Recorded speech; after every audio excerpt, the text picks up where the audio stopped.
Eh bien salut à tous, aujourd'hui une nouvelle unboxing, enfin, ça y est, enfin après plusieurs mois d'hibernation, j'ai enfin du contenu à proposer. Je n'ai pas fait d'unboxing puisque je n'avais rien à présenter, je n'ai rien acheté concernant l'airsoft ces derniers mois. Ça a plus diverses raisons qui m'ont empêché de faire des vidéos. Aujourd'hui, donc unboxing d'une réplique, ça va être assez intéressant parce que c'est une marque que je ne connais pas, c'est une marque qui est assez nouvelle sur le marché. Donc on va tout de suite ouvrir ça, on va pas vous laisser devant un simple carton. Donc ça va être assez intéressant. Hop.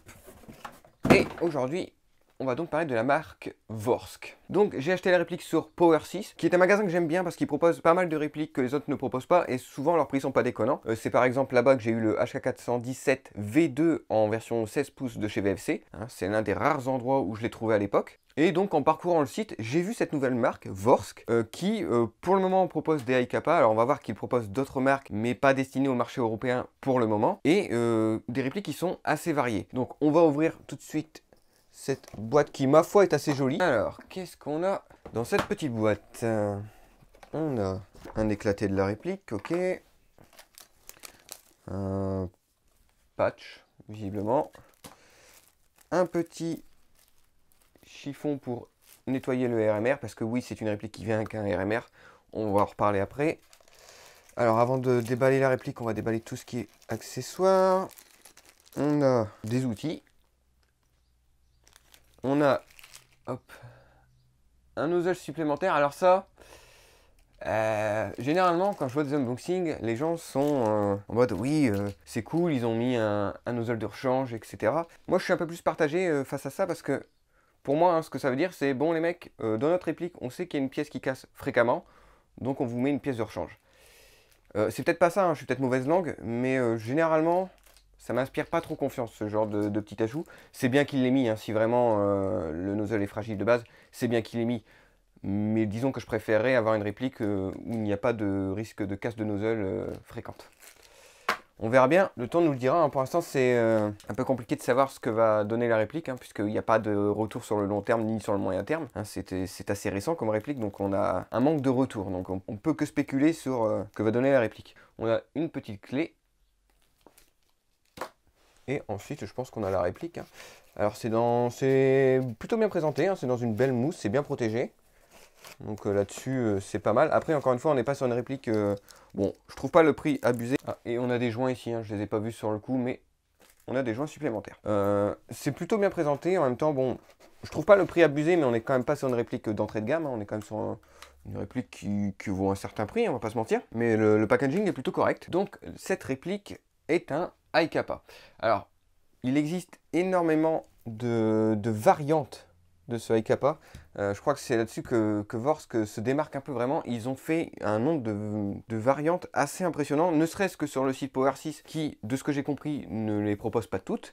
Alors là, on est, en termes de taille déjà, on est en présence de la version 4.3, mais il existe également une version 5.1 que j'aurais pris si elle était encore en stock chez Power6, mais au moment où je me suis décidé, parce que ça faisait un moment que je regardais ces répliques, au moment où je me suis décidé, ce n'était plus en stock. C'est pas plus mal, ça va me permettre de varier un peu mon type de réplique. Donc on a deux tailles déjà, en tout cas sur le site Power6. Et au niveau de coloris, c'est un peu la fête du slip. C'est-à-dire que, bon là on est en présence du silver, parce que vous me connaissez, moi tout ce qui est un peu bling bling, bon bah j'aime bien, c'est un peu mon, mon côté kéké.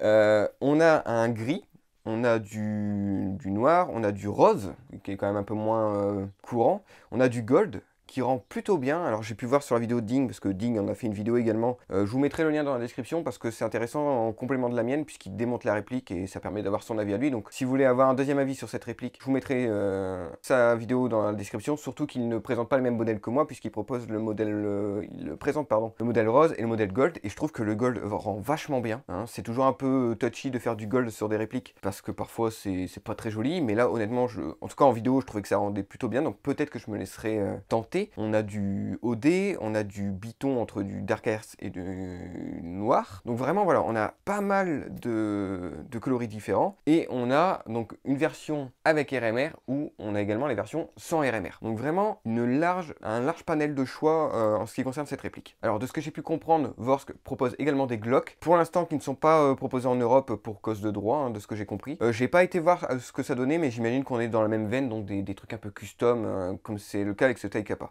Alors pour le prix, pour le modèle avec RMR, on est autour de 190 €. Sur Power 6, encore une fois, j'ai pas été regarder sur différents sites. Alors c'est pas donné, mais je trouve pas ça excessif non plus. Alors faudra voir évidemment ce que ça vaut, hein, parce que là la marque elle est en mode bon, on a fait ça avec des joueurs, pour les joueurs, bon c'est un peu le discours que nous tiennent toutes les marques. Donc moi tout ce genre de blabla, je vous avouerai que j'y fais plus trop attention. Faudra voir avec le temps ce que ça donne, hein, parce que oui vraiment on a écouté les joueurs ce qu'ils voulaient pour nous adapter à leurs besoins. Oui d'accord, mais vous nous dites tout ça et au final c'est pas toujours le cas. Donc on va voir ce que ça donne, mais au niveau du prix, même si c'est pas donné, en tout cas pour ce que je vois là, la finition, le fait qu'il y a un RMR, etc., je trouve pas ça déconnant. Il y a des répliques qui ont beaucoup moins de contenu et qui en termes de qualité, plus ou moins esthétique, hein, parce qu'encore une fois, l'interne, il faudra voir avec le temps, se vendent beaucoup plus cher. Là pour le coup, je trouve ça cool. Je pense aussi que c'est dû au fait que c'est sur une base high kappa, ce qui n'est pas forcément la base la plus rare, donc les prix gonflent pas énormément non plus. Alors pour ce qui est de l'esthétique, faut aimer hein, évidemment, parce que là il y a quand même une forte touche custom, donc on a déjà la présence d'un magwell. Ça fait un peu penser, bon c'est du custom, mais ça fait beaucoup penser à une réplique slash une arme qui serait faite pour de l'IPSC, donc pour du tir sportif, notamment avec la présence du RMR.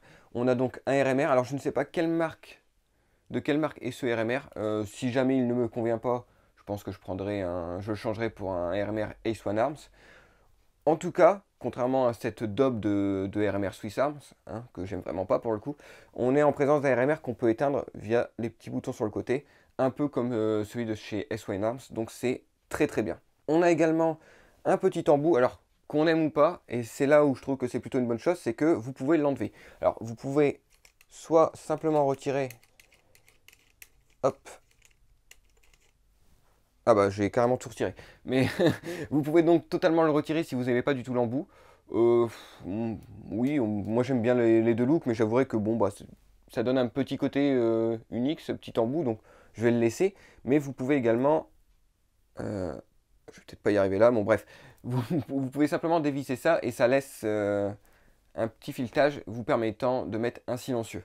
Donc ça c'est plutôt cool, hein, en termes de personnalisation, ça nous laisse le choix de prendre la variante que l'on préfère. Également la culasse, on peut voir qu'elle est un peu ajourée, donc moi je trouve ça toujours un peu joli les culasses un peu ajourées comme ça. Faut aimer, encore une fois, hein, tout le monde ne va pas trouver ça du meilleur goût. Au niveau marquage, on n'a pas grand chose, hein, à part les marquages Vorsk. C'est pas sur cette réplique que vous allez trouver le plus de marquage que de détente, bon c'est basique.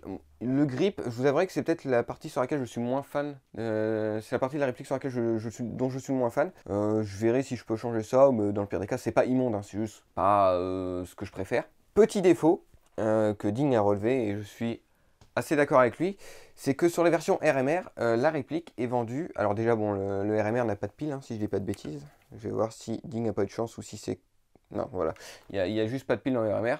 Bon, ça, c'est un problème sans lettres, même si je suis d'accord avec lui qu'à ce prix-là, bon, une petite pile, les mecs, hein, ça mange pas de pain. Alors, petit message en off, puisque je me suis rendu compte après l'unboxing qu'un petit carton contenant une pile avait été déposé par Power 6. Alors, attention, cette pile a été déposée par Power 6, absolument pas par Vorsk. Donc, la présence ou non de la pile va dépendre de où vous allez acheter cette réplique. Tous les magasins ne le feront pas, mais sachez que Power 6, eux, vous fournissent la pile pour le RMR. Mais le vrai problème, selon moi, c'est que, donc, sur les versions RMR, la réplique est vendue sans plaque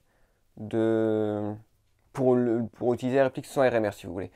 Ce qui est un peu dommage, parce que quitte à avoir laissé le choix de l'embout ou non, de si vous voulez mettre un modérateur de son ou non, bah, laissez le choix de si on veut utiliser le RMR ou non. Là, si vous voulez utiliser cette réplique sans RMR, bah, faut acheter une version sans RMR de base, parce que sinon vous n'allez pas avoir vous allez avoir une partie manquante ici. Ce qui est d'autant plus bizarre parce qu'en plus il me semble, alors il faut que je vérifie, mais il me semble qu'ils ont mis des organes de visée supplémentaires. Oui voilà. On a, alors je sais pas si on le verra bien, mais on a un petit organe de visée supplémentaire avec le nozzle. Je trouve ça un peu étonnant, digne de se demander si c'était un oubli dans son colis. Bah non, visiblement c'est standard. On a tous le même contenu, ce qui est un peu bizarre. C'est juste que bon, évidemment, si vous achetez la version RMR, il y a de fortes chances que c'est pour utiliser le RMR. Mais parfois, vos envies changent, et là, ça ne laisse pas le choix. Et c'est dommage qu'une réplique, quand même vendue 190 € ne laisse pas le choix, quoi. Donc moi, je vais être honnête, hein, ça me pose pas de problème déjà parce que je suis plus spécialement joueur, et parce que bah, si j'ai pas envie d'utiliser un RMR, pardon, bah, j'utilise une autre réplique. Hein, ça s'arrête là. Mais je comprends tout à fait que si c'est votre seule réplique, bah, je sais pas, je trouve ça un peu dommage de pas laisser le choix aux joueurs, quoi. Donc, peut-être que ça changera, peut-être que Vorsk écoutera le retour des joueurs, mais qu'est-ce que ça coûtait de rajouter une petite plaque pour l'utiliser sans RMR? C'est étrange. Alors pour les chargeurs, c'est du iKappa, donc Tokyo Marui c'est compatible. Normalement, Kaji et WE c'est compatible également. Pour le reste, eh ben, il va falloir voir ce que ça donne au niveau des tirs, de la performance. Voir si effectivement c'est vraiment une réplique pour les joueurs, fait par les joueurs, hein, donc comme ils nous le vantent un peu. J'espère que leur variante de Glock sera disponible dans nos magasins. Hein. Bon, vous pouvez tout de même vous les procurer dans des magasins d'autres pays, mais ça serait cool quand même que ça arrive en Europe de manière officielle. Mais en tout cas, moi j'aime beaucoup l'esthétique, hein, pour le coup, je vais pas vous mentir. Vous connaissez en plus mon petit plaisir pour les RMR en ce moment, donc quand j'ai vu que cette réplique était vendue, enfin était disponible avec un RMR, bon bah voilà, hein, le petit côté kéké custom en chromé avec un RMR.